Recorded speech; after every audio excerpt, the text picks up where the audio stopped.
Assalamualaikum warahmatullahi wabarakatuh. Bertemu lagi dengan Ibu Nadia Oktavia Susanti. Nah, hari ini anak-anak, kita akan membahas mengenai meningkatkan martabat diri dengan berpakaian syar'i.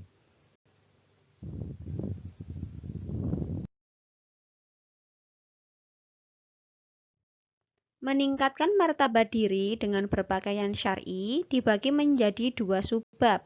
Yang pertama adalah adab berpakaian menurut Islam. Yang kedua adalah adab berhias menurut Islam. Nah, untuk yang pertama, mari kita bahas mengenai adab berpakaian menurut Islam.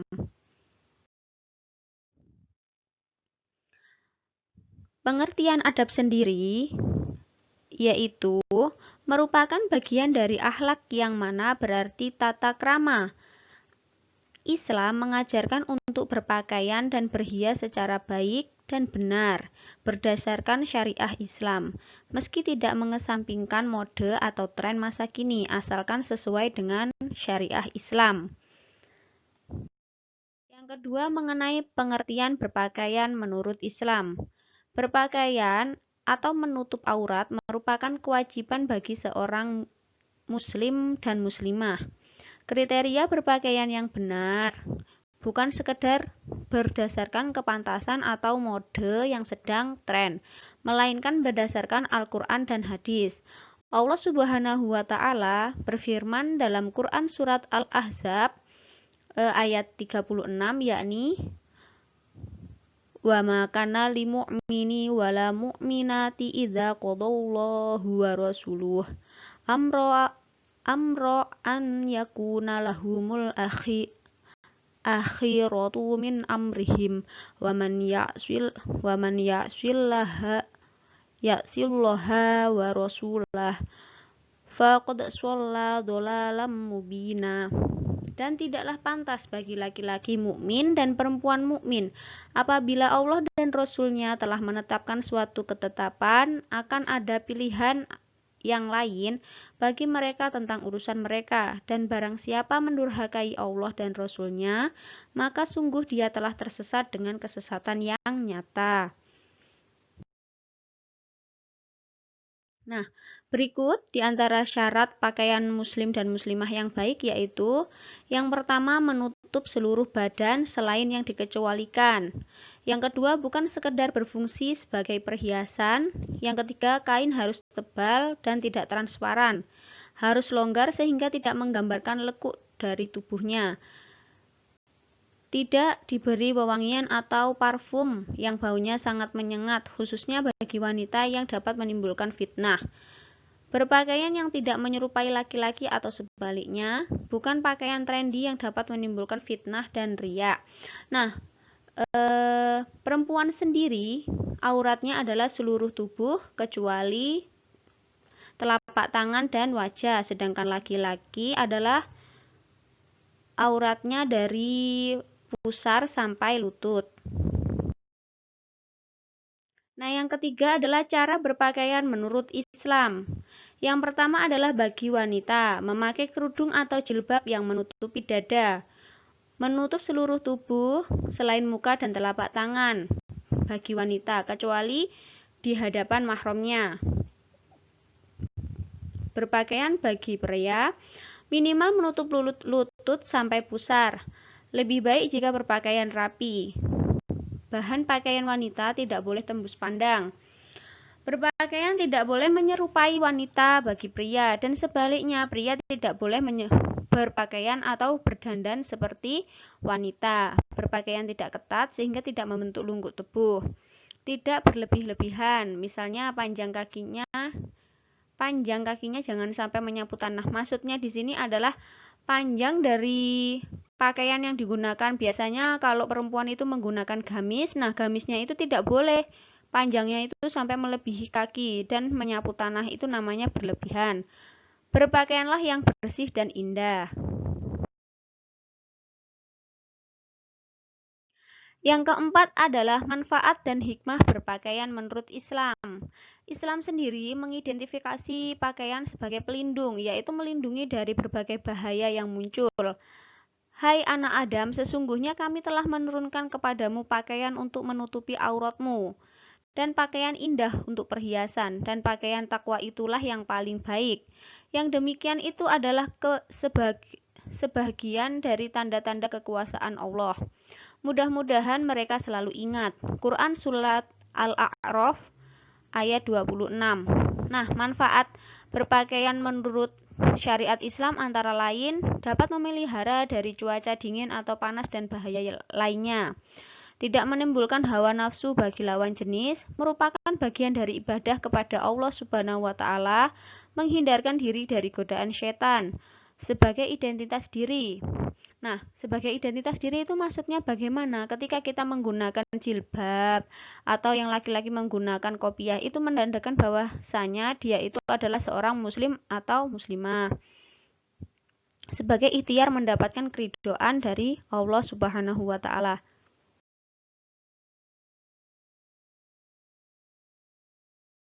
Nah, yang kedua adalah adab berhias menurut Islam. Pengertian berhias menurut Islam. Berhias adalah kegiatan memperindah diri untuk penampilan dan kesehatan sehingga timbul percaya diri pada diri seseorang. Tentunya dengan suatu catatan yang mana berhias tersebut bukan untuk mengundang selera atau syahwat dari orang lain dan menumbuhkan jiwa kotor, tetapi hanya mencari ridho Allah Subhanahu wa taala. Karena kebersihan adalah sebagian dari iman. Nah, yang kedua adalah cara berhias. Islam menentukan 3 pedoman cara berhias secara Islami.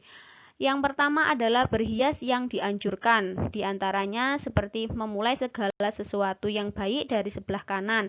Misalkan kita akan makan, kita akan melepaskan baju, itu menggunakan tangan kanan. Mencukur kumis, memotong kuku, mencuci jari jemari, tangan dan kaki. Memanjangkan jenggot, bersiwak, istinsyak dan istinsyar, mencabut bulu ketiak, mencukur rambut kemaluan, istinza, berhitan, bersisir, bercela. Nah, hal-hal tersebut sejalan dengan sabda Rasulullah Shallallahu Alaihi Wasallam, yang mana artinya 10 hal yang termasuk fitrah adalah mencukur kumis, memotong kuku, menyela-nyela atau mencuci jari jemari, memanjangkan jenggot, siwak, istinsyak, mencabut bulu ketiak, mencukur. Yang kedua adalah berhias yang diperbolehkan. Kalau yang pertama tadi adalah berhias yang dianjurkan, yang kedua adalah berhias yang diperbolehkan. Antara lain, diperbolehkan memakai pakaian sutra bagi wanita, diperbolehkan bagi wanita menggunakan pewarna kuku yang bukan cat. Nah, seperti henna itu yang bisa menyerap air.